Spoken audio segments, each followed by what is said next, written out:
Por ahí dicen que la vida son solamente 3 días, 2 de fiesta y 1 de resaca, porque, y sobre todo aquí en España, se vive mucho de la fiesta. Y hoy, sobre todo a ustedes, a quienes nos escuchan, a quienes nos ven fuera de España, queremos hablarles de unas fiestas muy especiales, de un pueblo muy especial de España, llamado Moratalla. Está en la provincia de Murcia, en la región del noroeste, tiene alrededor de 8.000 habitantes y una belleza natural realmente incomparable. Ya Marcial, nuestro muy buen amigo, nos hablará de las fiestas mayores de Moratalla, cuyo topónimo es, creo, Morata Tallea, o sea, ciudad o pueblo amurallado con palos, viene de la época románica, pero en fin, no soy yo quien tiene que hablarles de Moratalla, sino un moratallero de pura cepa que, reitero, les va a hablar de las hermosas fiestas que ellos tienen en este pueblo a lo largo y ancho de cada año. Buenas noches, Marcial. Buenas noches, Milton. Muy bien, cuéntale un poco, te reitero, a la gente de fuera de España, ¿qué es Moratalla? Pues, bueno, en parte tú has dicho un poquito. Moratalla es un municipio que, si no me falla la memoria, por extensión ocupa el 8º lugar en el escalafón de territorialidad de los municipios españoles. Es municipio desde el año 1245. Como bien has dicho, tiene un topónimo claramente latino. Hay una versión de un filólogo y amigo, Gustavo Romera, que, bueno, pues resumido viene a decir que viene de Murata Tallea, que es muratus, murata, muratum, es un adjetivo de 3 terminaciones, amurallado, amurallada, amurallado. Y Tallea, la doble L en latín se separa, pues sería algo así como con palos, con estacada, con empalizada. Y es posible porque en los documentos, incluso en los documentos de época musulmana, aparece el topónimo latino. Y aparece, por ejemplo, Hins Muratallan. Hins es una palabra musulmana, una palabra árabe que significa castillo con población dentro de una muralla. Pero el topónimo sigue utilizando la forma latina. Y en los documentos que hay cristianos primero, perdón, escritos en latín, pues aparece la forma latina con la V que se utiliza en latín de Muratallan. Marcial, sé que tenés muy buena memoria, por eso te lo pregunto. A ver si te acordás, si estabas presente. ¿Qué pasó el 15 de junio de 1621? Bueno, pues sí, efectivamente una fecha clave, porque ella va a marcar un antes y un después en las fiestas mayores de esta villa, que es ese su título oficial, y que los que queremos a nuestro pueblo, pues nos vanagloriamos y nos encanta. A mí me hace mucha gracia cuando alguna gente, a lo mejor por darle importancia, dicen la ciudad de Moratalla. Y digo, no, Moratalla no es ciudad, sobre todo teniendo en cuenta que muchas ciudades de por aquí cerca su título de ciudadanía lo compraron a golpe de oro, a la reina Isabel II, en fin, y algunos más, no digo más detalles para que ninguno de los próximos se pique. Nosotros el título de villa lo tenemos por nobleza y lealtad desde el siglo XVIII, y fue gratis. Y como yo digo, nosotros no somos ciudad, somos villa, como Bilbao o Madrid. ¿Y qué pasó ese día? Pues ese día hubo algo que aquí hasta antes del incendio grande del año, creo recordar, 96, bueno, de finales de los 90, ese incendio horroroso que se llevó por delante más de 30.000 hectáreas de bosque, pues era una cosa frecuente al comienzo de la primavera, o sea, perdona, al final de la primavera y comienzo del verano, incluso buena parte del verano, que era el que, en menos que se persigna un cura loco, pues se formaban unas tormentas terribles que, dependía de cómo fuese evolucionando, podía acabar en una bendición, llenando los campos de agua, o en una terrible maldición y asolando también en un santiamén lo que entonces eran las fuentes de recursos, es decir, el trigo encañado, pan quitado, viña en pámpanos, vino destruido, y pedriza y árboles desmochados, con lo cual oliva acabada. Y entonces, pues a esas tormentas, que aquí en el habla popular se conocen como nubes, se les temía enormemente. Y pues bueno, para ello pues había distintos remedios, como era sobre todo el exorcismo, lo que se llama el conjuratorio. Bueno, pero como ahora no venimos a hablar de eso, ¿qué es lo que pasa en ese momento, ese día y ese año? La iglesia mayor, Santa María, está en construcción. No que se estuviera levantando de nuevo, sino se estaba reformando, transformándola totalmente. Era la tercera vez, el tercer edificio que sobre un mismo solar se edificaba. Moratá ya había crecido, por aquella fecha tenía ya posiblemente tantos o más habitantes el núcleo que tenga hoy día, y se necesitaba un espacio mayor para el culto, y entonces pues estaba... Pero la iglesia se había ido haciendo en etapas, y la primera etapa, que en ese momento está detenida porque el rey ha mandado una orden impidiendo que se siga edificando, el rey como maestre, ojo, como maestre de la Orden de Santiago. Aquí hasta 1857 todos los reyes de España se dirigían como maestres de Santiago, no como reyes.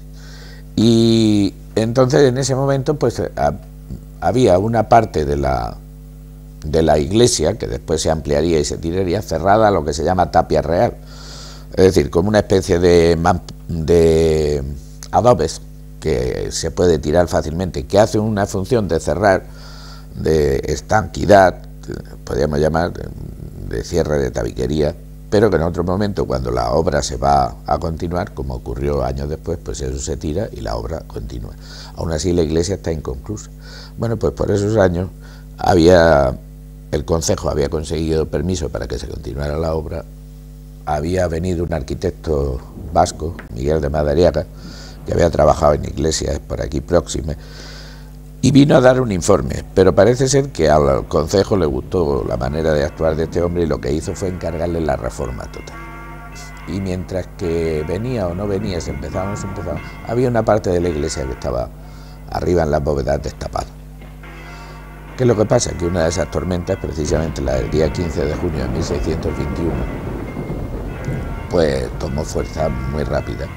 La gente asistía a los cultos de la octava del Corpus, estaba la iglesia, que parece ser que llena de gente, y en un momento determinado pues se mete por esa claraboya, no es claraboya, por los trozos que están en obra, por un hueco que hay, un boquete, se mete un rayo.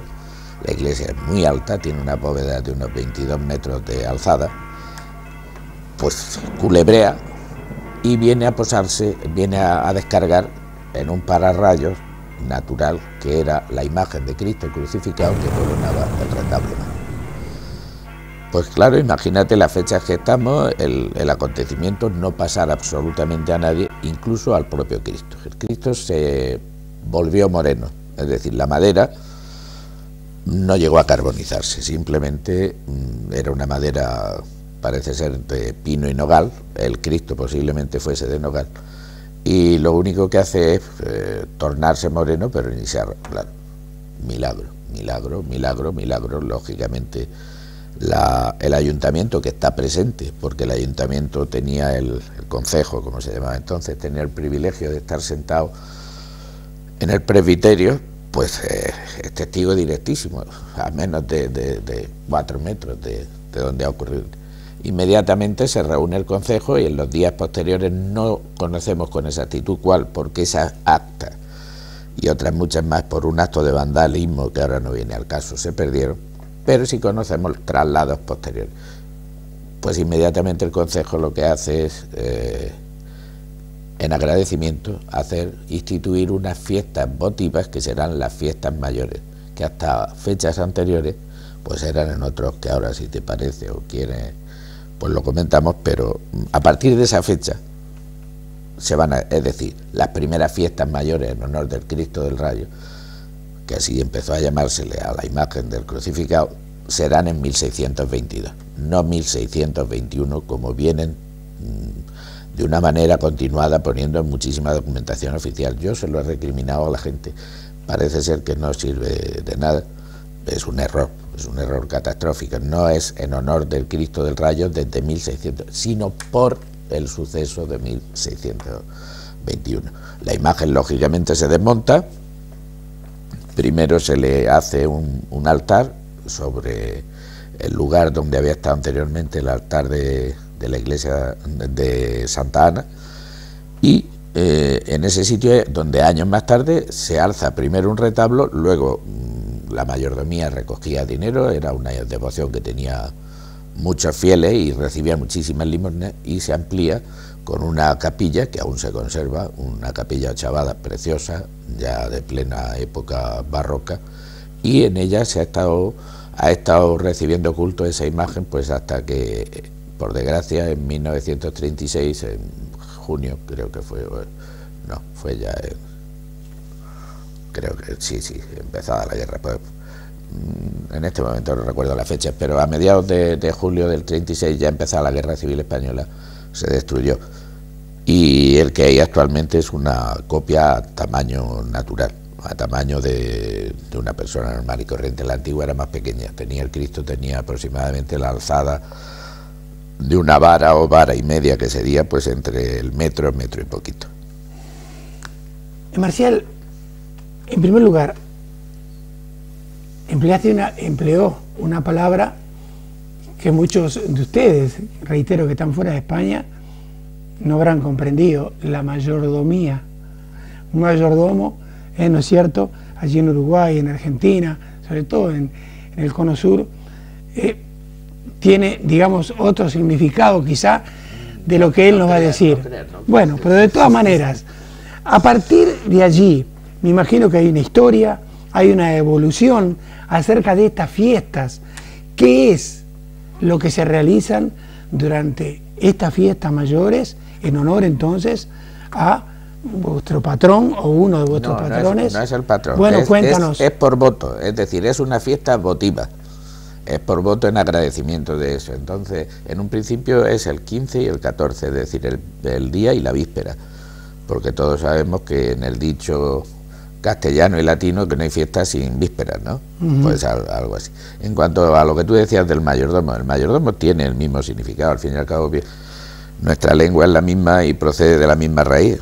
Mayordomus es el encargado mayor, el esclavo, encargado mayor del arreglo de la casa, en este caso pues de la casa del Cristo, que no es la casa de Cristo, sino la casa del Cristo del Rayo.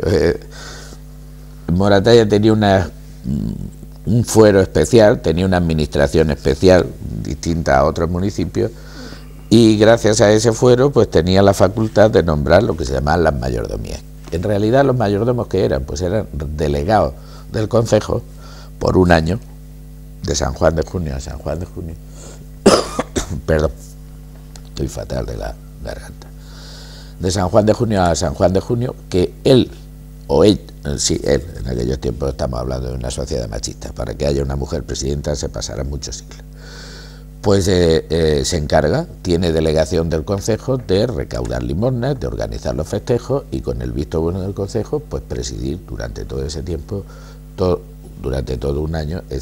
Normalmente se suele auxiliar de compañeros, de amigos, de gente afín. En un principio pues nunca eran más de 3, 4, pero pues en nuestros días bueno han llegado incluso a ser peñas con más de 20 componentes. Pero lo que los moratalleros que no hayan sido mayordomos o hayan formado parte de una mayordomía nunca serán conscientes de hasta qué punto se les debe a esta gente agradecimiento a lo largo de los siglos, porque ellos han sido los principales favorecedores, mantenedores y propagadores no solo de la devoción al Cristo, sino de la estructura y mantenimiento de la fiesta.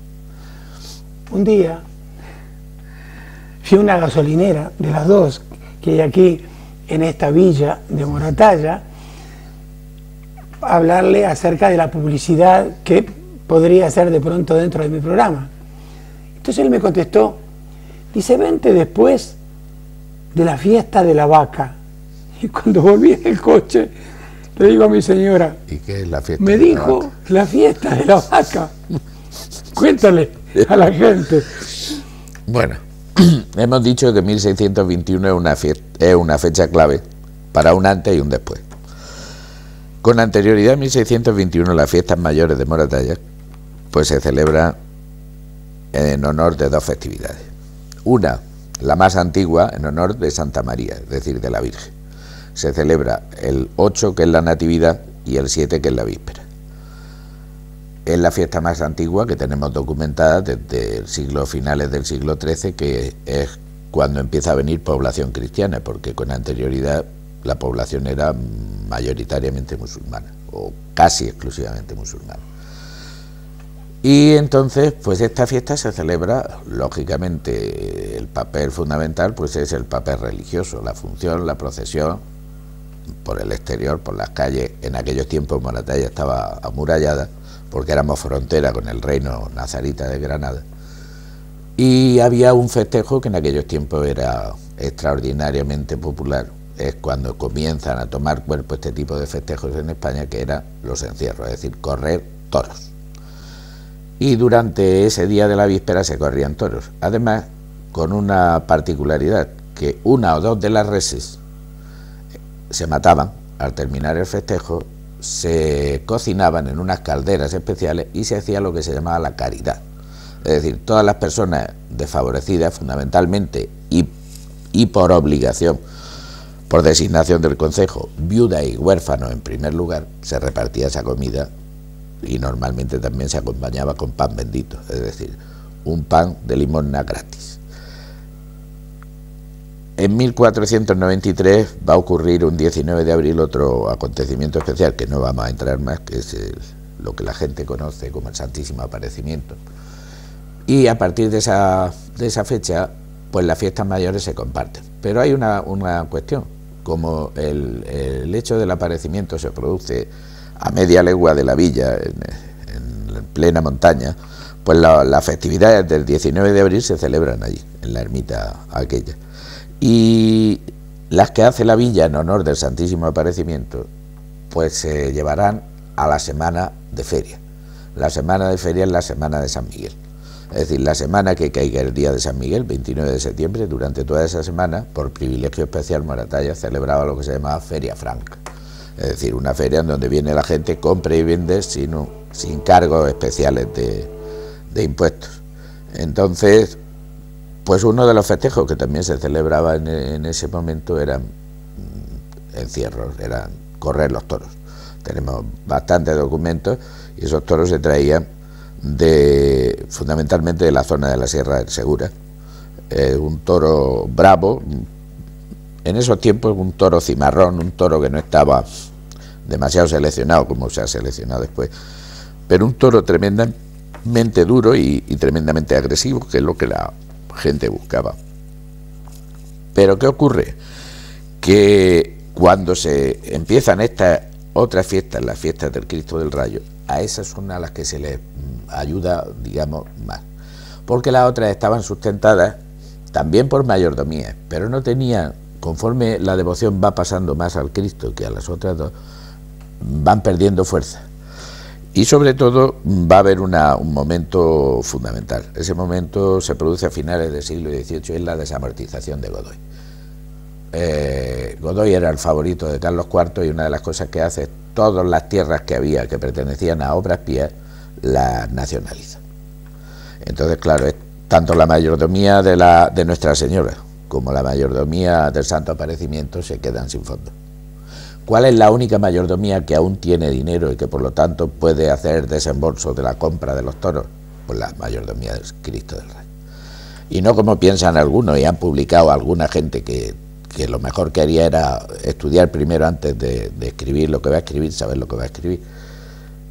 Los encierros en honor del Santísimo Cristo del Rayo no se hacen hasta finales del siglo XIX, o sea, perdón, del siglo XVIII, y con documentación cierta y veraz hasta principios del XIX, porque ellos son los que sí se han quedado con posibilidad de dinero, mientras que la fiesta de Nuestra Señora desaparece, se queda en una fiesta litúrgica más, y la fiesta de Jesucristo, pues como Jesucristo el día 19 son los frailes, que por ese tiempo ya hay frailes mercedarios los que la celebran en el santuario, y aquí solo baja para las rogativas a finales de la semana de San Miguel, pues lógicamente el mejor momento para celebrar pues es ese momento en donde acaba de terminar la primavera y aún no se han empezado las labores grandes del campo, como son la siega y la trilla. Es un momento de impas que se aprovecha, y precisamente por eso pues la fiesta va a tener mucha fuerza, y bueno, pues se va a mantener hasta nuestros días con pequeñas o grandes innovaciones, pequeñas o grandes reformas, pero que quede muy claro, no para la gente que nos ve por primera vez, pero sobre todo para los moratalleros que si nos están viendo, que en primer lugar los encierros en Moratalla son mucho más antiguos de 1621. Que en 1621 no se celebra ninguna fiesta en honor del Santísimo Cristo del Rayo. Cae el rayo, y eso está perfectamente documentado. No solo en la famosa nota del libro quinto de bautismos, de ese día, en donde dice, en este día sucedió el milagro del Cristo del Rayo, sino en otras cosas de la vida cotidiana, como es el testamento de una persona que dice, mando que se deje para el santo, las actas que te digo que estaban perdidas, que también lo reflejaba, y alguna serie de cosas. Pero esa fiesta en un principio tenía otro carácter totalmente distinto, que si quieres después hablamos. Marcial, y lo de la vaca, perdón, porque se va a negar la gente. Claro. Bueno, pues estos encierros siguieron siendo de toros bravos, pero a finales del 19 van a ocurrir dos fenómenos. Uno, Moratalla se va a empobrecer muchísimo, pero mucho, porque los bienes comunales, por una maniobra que ahora no viene al caso, pasan la mayor parte a manos particulares. Con lo cual, la menestralía, la gente sin posibles, sin propiedades, pues se queda sin nada. Y los poderosos cada vez más poderosos. Pero la mayor parte del pueblo es pobre, muy pobre, tremendamente pobre. Y lógicamente no se puede contribuir. Pero mientras tanto los toros bravos, al haberse extendido la corrida a la moderna, es decir, la corrida en la plaza de toros con toreros profesionales, los toros habían tomado precio. ¿Qué es lo que pasa? Que desde comienzos del siglo XX, pues los toros eran, sin embargo, una vaca vieja que ya no está en edad de parir, pero que aún está con su potencia y con su buena cornamenta, en la que se aprecia. Y entonces empezaron a traer en vez de toros vacas. Y por eso pues pasó a la gente, en vez de llamarle la fiesta del Santísimo Cristo, la fiesta de la vaca. Es más vulgarito, más del habla local nuestro. O sea que no es que haya una vaca especial a que se le haga la fiesta, sino que es... Marcial, antes de pasar una documentación que sé que has traído y que la vas a comentar, yo te quiero decir de que yo no le voy a ir a preguntar, por ejemplo, a Lionel Messi, que nació y creció futbolísticamente en el Barcelona, si el Barcelona es lindo, si el Barcelona le gusta, si hay que ir a ver al Barcelona todos los domingos. Pero sí le voy a preguntar a Marcial, ¿por qué es lindo Moratalla y por qué ustedes tendrían que venir desde todas partes del mundo a ver, a observar las fiestas mayores de Moratalla? Pues como sé que por medio de internet hay gente que nos ve en el otro lado del charco, en la otra España, como decía la Constitución de 1812, recordar que hay muchos moratalleros por ahí, y que moratalleros fueron ya en el segundo viaje de Colón, y que hay moratalleros muy importantes como Juan López, que fue uno de los fundadores de la ciudad de Tunja, o un Martín Pujol, que anduvo por ahí por el Río de la Plata. O cuando ese siglo XIX terrible, mucha gente tiene que buscar la platita en el Río de la Plata, precisamente en la provincia de donde está, creo que es la provincia de La Rioja, me parece que es, donde hay una colonia moratallera, que bueno, que ya serán argentinos de segunda o tercera generación, donde había una colonia que era tan importante que precisamente todos los 19 de abril celebraban la fiesta de Jesucristo aparecido. O sea que, bueno, pues yo a la gente que no conozca Moratalla, como hoy día estamos a la distancia del bien y del mal, que hablaba la Biblia, estamos simplemente a la distancia de un toque de ratón, pues que pongan la palabra y cliquen y verán, les va a llamar la atención. Somos uno de los términos más grandes, vamos desde los 2027 metros que está en revolcadores hasta los 450 que va el río Segura. Somos el pueblo que más río Segura tiene de Murcia, cosa que ignoran el 99,99% de los moratalleros y casi el 100% de los murcianos. Moratalla tiene 35 kilómetros de río Segura, en la margen derecha del río Segura. Tenemos unos montes que por desgracia, bueno, se han recuperado bastante, pero parte de ellos sufrieron ese azote terrible de un incendio, además provocado, no fue un incendio fortuito. Y tiene una tradición histórica tremenda, tiene muchos monumentos, tiene 3 castillos medievales, fuimos frontera durante 250 años, tiene una iglesia mayor que parece una catedral, que es monumento nacional, precisamente en la que ocurrieron todas esas cosas, y tiene tantos y tantos lugares secretos, un casco medieval antiguo, precioso, por desgracia bastante deteriorado, porque claro, yo que he sido parte del concejo en tiempo ya un poco cuando se recuperó la democracia, la verdad es que cuando alguien que se ha pasado años para conseguir una pequeña reformita en la casa, tú no tienes fuerza moral para decirle no me emplee ese material y no emplee eso y atente está, es muy difícil, pero aún así se conserva bastante bien. Precisamente ahora hace poco una de las casas que compró el ayuntamiento, le donaron al ayuntamiento, pues dentro de su propia estructura tiene posiblemente la única torre medieval que aún se conserve del recinto medieval. Y bueno, pues tiene... Y luego la gente, que está feo que yo lo diga, porque al fin y al cabo, moratallero cañairo, es decir, de la zona baja, pero gente buena, gente acogedora y amable, merece la pena. En diciembre, que en mi país es pleno verano, 30 y pico de grados, sé que hay unas fiestas, los castillos de la Purísima. Cuéntanos un poco si forman parte de las fiestas mayores. No son fiestas mayores, pero son fiestas quizás las más antiguas y las más ancestrales de Moratalla, porque son fiestas de un clarísimo origen ibérico. Los iberos tenían a sus dioses protectores, dioses que no se les quería nombrar mucho porque la mayor parte de ellos tenían más carácter maléfico que benigno, pero había que tenerlos contentos por si aquello de... Y aprovechando sobre todo los plenilunios, pues una de las costumbres que existía era en la zona de eminencia, es decir, las zonas altas de colinas o de cerros, o bien donde hubiese algún santuario, durante el plenilunio se juntaba leña, mucha leña, somos una zona muy forestal, y se hacía una gran hoguera, y alrededor de esa hoguera se bailaba, se cantaba, se comía y se bebía y se ofrecía también a los dioses. Y entonces de esa época antiquísima, que fíjate si es antigua, que ya no sobre Moratalla, pero sobre otros casos parecidos, el concilio de Iliberri del siglo III, del siglo IV, del año 311, o el concilio, creo que fue el primero, el segundo concilio de Braga, del siglo V. Una de las principales cosas que les encargaban los obispos era que intentaran desterrar aún esas costumbres que se seguían haciendo. ¿Qué es lo que se hace aquí? Pues que se cristianizan.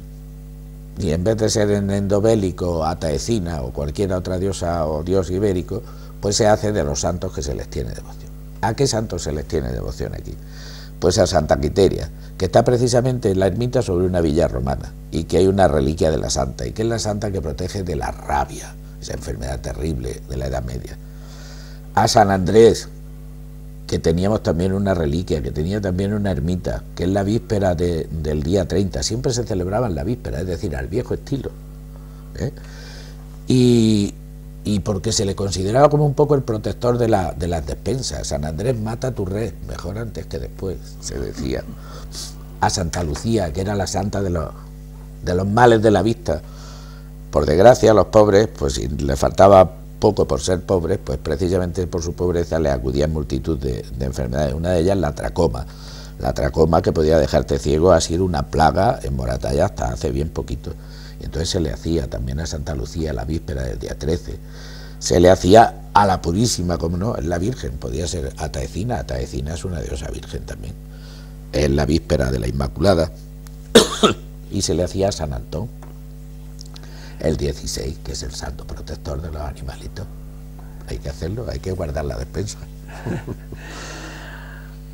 Ahora bien, hablábamos antes de unos documentos que has traído, escritos ayer o antes de ayer, no sé si hace más de 48 horas. Quiero que nuestro realizador entonces los ponga en pantalla y tú nos expliques qué son estos documentos. Bien, como hemos comentado más de una vez a cámara abierta, o como dirían los de habla anglosajona, off the record, hay mucha gente que le gusta hablar de la historia, pero se preocupa poco de investigarla. La historia, cuando uno hace una afirmación de lo que sea, tiene que haber documentación detrás, mucha documentación. Yo lo que he traído es, que la voy a publicar precisamente ahora que estoy terminando un libro sobre el origen, la evolución de estas fiestas mayores, por encargo precisamente de la mayordomía. Bueno, un encargo un poco forzado, todo hay que decirlo, pero bien, desde un primer momento les pareció maravillosa la idea y dijeron que hacia adelante y a sacarlo. Y se trata de un documento importantísimo que conservamos en nuestro ayuntamiento. No sé cómo se escapó de ese desastre general que te he dicho que ocurrió con nuestro archivo en la posguerra, no en la guerra, en la posguerra. Y se trata de una rendición de cuentas precisamente de la mayordomía del Santísimo Cristo de Rayo de fines del siglo XVII, es decir, de 1678 me parece que a 90 y tantos, en donde está punto por punto quién es el mayordomo, el acta de nombramiento, cómo han ido recogiendo el dinero, porque se recogía mucho dinero, cómo se ha ido recogiendo el dinero y fundamentalmente, y lo más interesante porque estudiamos la fiesta, en qué se ha gastado. Y lógicamente no aparece, como no podía ser de otra manera, absolutamente ningún gasto más que en los festejos que se organizaban entonces. Es decir, en la pólvora, en las campanas, en las danzas de gitanos, se danzaba, llegó incluso a prohibirse por un concilio que se danzara dentro de la iglesia, pero se danzaba afuera, en honor del Cristo. Se hacían comedias, se traían actuaciones musicales ya de aquellos tiempos. Por ejemplo, un año vino un castrati, que era pues la voz de ángel de una persona a la que se le había cortado cierta parte de la anatomía, ¿no? Y se hacía, por ejemplo, entonces se pagaba muy bien la oratoria sagrada, un sermón que costaba, no veas, la cantidad de reales y maravedíes. Y todo ese dinerito está perfectamente detallado porque la mayordomía tenía entonces y tiene que ahora que rendir cuentas ante el Concejo. Y por otra parte, pues es muy interesante porque si con ese dinero se ha comprado, por ejemplo, algo, aparece la compra, el encargo y la compra de una lámpara de plata preciosa para el Cristo, una lámpara de plata con 3 mecheros, que se hace en Madrid, sabemos el TAR, sabemos lo que cuesta, sabemos lo que valió el traslado de aquí, cuánto valió el subirla, porque hubo que montar por ejemplo, pues de otra documentación que no es esa, pues tenemos la evolución de cuánto costó el primer retablo, de por qué había una bula del Papa que autorizaba, vamos, que garantizaba que se sacaban ánimas del purgatorio por las misas votivas que se hiciesen ahí. Nos dice por dónde pasaba la procesión, nos dice que los lunes era el día que tenían el privilegio de ir por todas las casas, la mayordomía, pidiendo, porque estaba prohibido pedir, no se podía pedir si no era con permiso del Concejo. Entonces los lunes estaban señalados para hacer la colecta durante todo el año, y los agostos salir a las eras para recoger el grano que se le ofertaba al Cristo. De ahí viene un refrán español, o un dicho, mejor dicho, valga la rebum, que dice, cuando alguien hace un negocio así rápido y de poco esfuerzo, se le dice hacer el agosto, ¿no? Claro. Pues viene de ahí, claro, porque tenían el permiso de poder asistir a donde se estaba trillando las mieses y pedir para el Cristo. ¿Quién se va a negar a darle al Cristo, que es el que te va a proteger luego del pedrisco? Y como garantía y un poco de bendición, pues se le solía facilitar una estampa, que los grabados son grabados del 16 y del 17 y del 18, con la imagen milagrosa del Cristo, que los devotos, pues lógicamente recogían muy bien y ponían en buen sitio, pues para protegerse de todo eso. Hay algo que es importantísimo en mi concepto. No me duelen prendas el decirlo, sobre todo para aquellos políticos del cono suramericano. Y para mí es importantísima tu opinión al respecto. Ellos dicen, la mayoría, por eso lamentablemente en nuestros países las tradiciones ya prácticamente no se conservan, porque dicen, por ejemplo, dicen tradición mantenida, cultura decaída. ¿Por qué? Porque dicen que la tradición es un pasado, pero que se puede mejorar, que hay que mejorar por sobre todas las cosas. Entonces, aquellas tradiciones que cuando era pequeño me encantaban observar de la mano de mis padres, han desaparecido. ¿Qué piensas al respecto? Pues que es una falacia y lo lamento mucho porque lo haya dicho. Las tradiciones son para venerarlas, mantenerlas en lo que es racional mantener, y sobre todo mantener su recuerdo, porque si no, ¿dónde estaría la lengua? ¿Dónde estaría la cultura? Si nosotros no conservásemos la cultura clásica grecolatina o la cultura islámica, ¿qué seríamos los españoles hoy día? Y por favor, los queridos hermanos del otro lado del charco, sobre todo los de habla hispana, tienen muchos motivos de que sentirse orgullosos, no son como los chicos del norte, los del Águila Calva, que tienen una historia de 200 o 300 años. No, ustedes tienen más, y tienen además culturas ancestrales y culturas, no solo la española, sino las aborígenes. Entonces no me parece lógico. Las tradiciones son para recordarlas, mantenerlas, celebrarlas, y en el caso este, que es un hecho muy puntual, y lógicamente adaptarse a los tiempos, pero manteniendo siempre las señas de identidad. Y si no, ¿qué? O tú cada vez que vas a hacerte un carnet de identidad te haces una cirugía estética para cambiarte la cara, o te cambias de apellido, o pones... Creo que lo fundamental se seguirá manteniendo. Y precisamente, pues te diré que esta devoción, pues por aquello de que hoy día la actualidad del mundo la tiene al alcance de, como he dicho antes, de un clic, pues me encontré una coincidencia muy curiosa. Hay otro Santísimo Cristo del Rayo en el querido país hermano de México, precisamente en una ciudad preciosa, antiquísima, con unas tradiciones culturales anteriores prehispánicas, que es la ciudad de Oaxaca. En la catedral de Oaxaca hay, Oaxaca, perdón. Con X, no. Sí, hombre, uno ha estudiado un poquito, allí, gracias a Dios. Uno ha estudiado un poquito y sabe que la pronunciación de la X y de la J es igual en el castellano antiguo. Efectivamente, en la ciudad de Oaxaca hay un señor de los rayos, un señor del rayo, es decir, un Santísimo Cristo del Rayo. También fue más o menos por lo mismo, un Cristo que había en una iglesita. La iglesita tenía la techumbre de madera, cayó sobre la techumbre el rayo.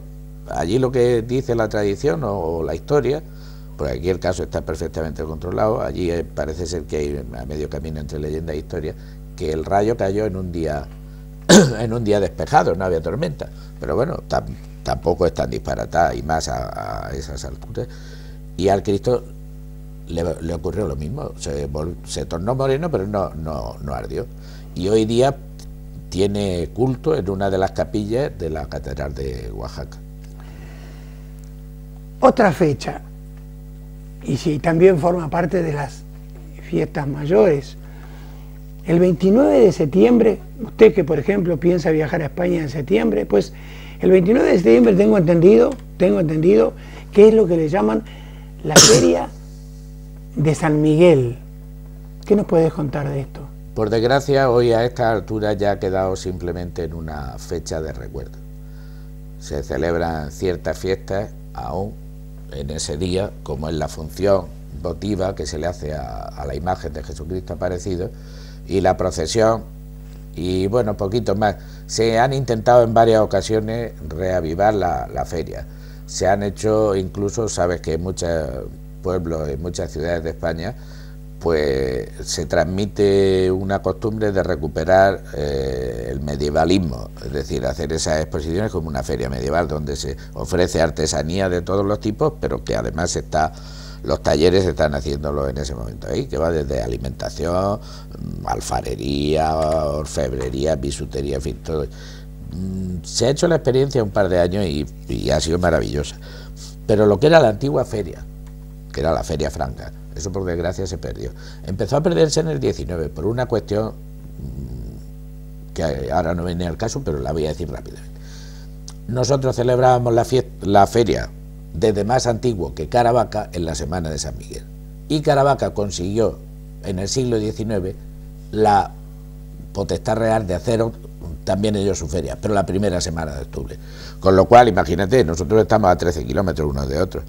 ¿Qué es lo que pasa? Por aquellos tiempos Caravaca va tomando mucha más importancia por razones evidentes de que es cabeza de partido judicial, porque ocupa mejor lugar en la geografía comarcal, y entonces la feria de Caravaca va pujando, va creciendo, y la nuestra, hasta que llega el momento que desaparece. Es decir, esa fiesta es una fiesta de recuerdo, pero ya, además muchos moratalleros. Yo en mi colegio siempre he intentado explicárselo a los niños, que conozcan las tradiciones de su pueblo y las cosas, pero aún hay gente que lo ignora. ¿Y dónde está San Miguel? Que no lo veo. Últimamente vino un sacerdote que compró una imagen de San Miguel, pero es que la fiesta no se le hace a San Miguel, es aprovechando el día de San Miguel, porque es uno de los días clásicos, ¿eh? ¿Quién no sabe cuándo es el día de San Juan? ¿Quién no sabe cuándo es el día de la Virgen de Agosto? ¿Quién no sabe cuándo es el día de San Miguel? Pero a San Miguel no, la liturgia, tanto civil como religiosa, era en honor de Jesucristo aparecido, y sigue siendo. Entonces, a tus niños en el colegio, no sé, te pregunto, ¿les decís o les enseñás que la tradición les hace recordar de dónde vienen y hacia dónde tienen que ir? Evidentemente, uno no puede, si uno quiere vivir, no puede ignorar ni cortar sus raíces, porque te estarías suicidando. Si Moratalla queremos que sea un pueblo que viva, no puede ser un pueblo aculturado, que por desgracia desde los años 60 está cayendo por una pendiente muy peligrosa de aculturamiento. Yo he luchado con todas mis fuerzas desde mi sitio de maestro, y luego pues en publicaciones, en cuantas ocasiones ha habido lugar, en entrevistas, en programas de radio, de que no por chauvinismo, no por lanzarte mis tradiciones a tu cara, sino por orgullo, pero orgullo para compartir, tener ese orgullo de decir, es que nosotros somos así, pero no porque somos mejores que vosotros, sino porque lo tenemos y lo compartimos, queremos compartirlo con vosotros. Y por desgracia muchas de esas cosas la gente no sabe ni por qué se hace. Y lógicamente al no saber el cómo ni el por qué, pues se transforma. Y hoy es así y mañana es asado. En eso tus colegas que has citado antes llevarían mucha razón, ¿eh? Incluso ha habido quien ha dicho que la tradición de Moratalla es cargarse la tradición. Pues como chiste malo me parece medianamente tolerable, como realidad es simplemente detestable, es una pena, porque eso indica, si eso es que fuera verdad, que seríamos un pueblo moribundo. Entonces, según tu criterio, y es una de las últimas preguntas de la noche de hoy, es que todo pueblo que desconozca su historia, que desconozca sus tradiciones, por ejemplo, entonces ¿están en peligro de volver a repetir los errores anteriores? Depende, porque mira, tú date cuenta, veía hace poco un reportaje precioso sobre la isla de Pascua. Al parecer los indígenas de la isla de Pascua eran iletrados, pero sin embargo las tradiciones han llegado perfectamente, y mira que pasó por las cosas que pasó. El pueblo gitano ha sido un pueblo sin cultura escrita. Los incas, un pueblo sin cultura escrita. Pero está esa maravilla que es la cultura oral. La cultura tradicional, la que se aprende mientras que tu madre te da teta y te acuna, mientras que tu abuela te arropa y te sostiene en sus rodillas, mientras que te calienta, mientras que está dando un poquito de papa o de lo que sea. Esa es la cultura auténtica que, por desgracia, en muchas ocasiones en este querido y bello pueblo nuestro, pues... ¿Qué podrías agregar en esta nota que nosotros no te hayamos preguntado en nuestra ignorancia acerca de las fiestas mayores? Pues eso, que si uno es de verdad que es tan moratallero y que quiere tanto a Moratalla, y que pues que se entere de varias cosas. Por ejemplo, que decir que los encierros tradicionales por verea es tanto como decir que voy a Nueva York en avión al aeropuerto de Kennedy o al aeropuerto tal. Si es un encierro tradicional es por verea. Segundo, que los encierros de Moratalla son mucho más antiguos de 1600, y desde luego nunca en 1621. 1621 es cuando cae el rayo. Y los encierros en honor del Santísimo Cristo del Rayo, fines del 18 y comienzos del 19, con documentos así para poderlo demostrar. No viene ahora al caso, pero hay el conde de Aranda pide un informe a todos los ayuntamientos que informen cómo son las mayordomías y cómo son las cofradías de ese pueblo, y está el informe tanto de la mayordomía del Santísimo Cristo del Rayo, en donde dice en qué se gasta sus dineros, que coincide perfectamente con los documentos que acabamos de ver anteriormente, y habla de la mayordomía de Nuestra Señora, en donde dice que se corren las reses bravas y que alguna de ellas, pues, y yo tengo un montón de contratos, pues de la gente se facultaba a uno de los mayordomos para que fuese a cualquier sitio que se llamaba villa o lugar de la sierra. Cuando se dice la sierra se refiere a la comarca de la Sierra del Segura, que es toda nuestra comarca natural, a encargar un encierro de toros y su cabestraje, es decir, no solo los toros que se habían de correr y matar, sino también los cabestros que ayudan a traerlos y a encerrarlos. Vamos, lo que en el lenguaje de Moratalla se dice los mansos. Y yo creo que con eso, si la gente fuese capaz de eso, asimilarlo, entenderlo, defenderlo, interiorizarlo, cultivarlo y poderlo transmitir a sus hijos y a sus nietos, pues maravilloso. Si no, pues posiblemente la fiesta del Santísimo Cristo del Rayo, dentro de X tiempo, no me voy a meter a Nostradamus ni a profeta de ningún tipo, pues a lo mejor, en vez de tener encierro y en vez de tocar las campanas con un toque especial que hay, y en vez de lanzar pólvora, pues entonces a lo mejor lo que se hace es correr lagarto, pues así, o bailar la batucada. Por cierto, un baile precioso y maravilloso, pero que no es de aquí. Y no es porque yo sea xenófobo. Es lógico que se baile en una fiesta de jolgorio pero digo yo que a nuestros hermanos de Brasil no les haría mucha gracia que se dijera que la batucada es popular y típica de las fiestas del Santísimo Cristo del Rayo, ¿verdad que no? O una cueca, o una cosa, ¿verdad que no? ¿Pero qué es una tamborrada? Ay, Milton, ¿cuántas cosas quieres saber, Milton? Si dices esa palabra en Moratalla, corre grave peligro de que te corran a mantazo. En Moratalla se dice siempre los tambores. Es un genérico que incluye al instrumento musical, a quien lo toca y a los días en que se toca. Es una celebración importantísima, arraigadísima en la población, muy poco conocida su origen también, y que tiene, junto con el resto de los pueblos del tambor de España, estuvimos a punto de conseguir la declaración de Patrimonio Inmaterial de la Humanidad, y que no se ha abandonado. Es posible que en su día lo sea. Es una costumbre que existe de tocar el tambor durante los días de fiesta, durante los días de Semana Santa, jueves y viernes santo. Después se amplió a domingo de Pascua, pero durante todo el tiempo ha sido jueves y viernes santo, con el agravante de que Viernes Santo por la tarde, que es el día de mayor luto, aquí se permitía lo que se llamaba la tarde de la arnería, que era un verdadero carnaval. ¿Por qué? Pues porque el origen no está como algunos eruditos de esos que yo te he dicho, que hablan mucho sin haber leído nada. No quiere recordar con el ruido del tambor los truenos que ocurrieron a la muerte de Cristo en el Gólgota. Es algo mucho más sencillo. Viene del confrontamiento político entre liberales y conservadores de comienzos del siglo XIX. Lo que se llamaba el trágala. Y como el que tiene las manos fuertes y duras, aunque le sangren, puede seguir tocando el tambor, como muy bien dice el inculto poeta, para esto no vale ni el don de macaquines, ni 100.000 olivos no sé dónde, sino la fuerza y el sentimiento. Puede ser el momento del desquite de los pobres contra los ricos. El rico lleva túnicas lujosas, las nuestras de remiendos y de trozos.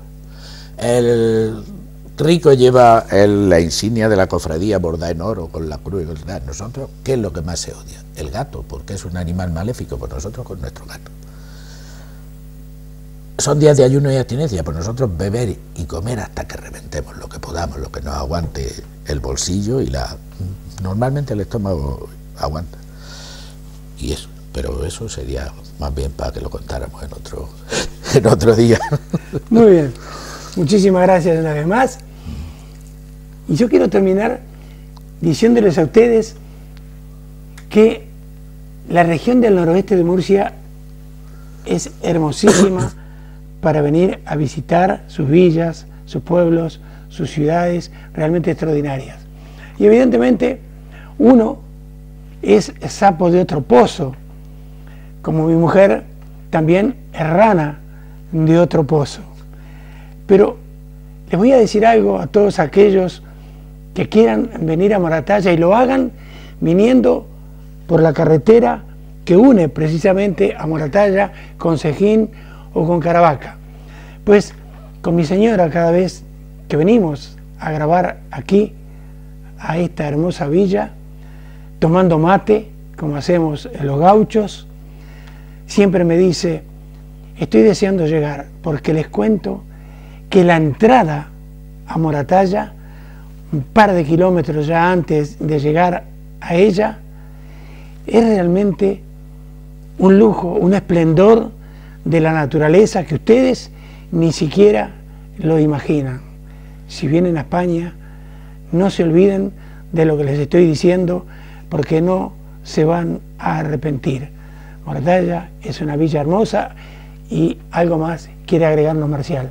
Sí, precisamente por tus palabras. Vamos a cerrar con tu permiso, voy a cerrar yo hoy con un poema brevísimo de uno de los varios poetas que ha dado esta hermosa tierra, que se llama Elías Loarco, porque refleja exactamente lo que a tu señora y a ti tanto encanta. Y dice: perezosamente echado sobre unos montes de greda, mi pueblecito remeda un Belén abigarrado.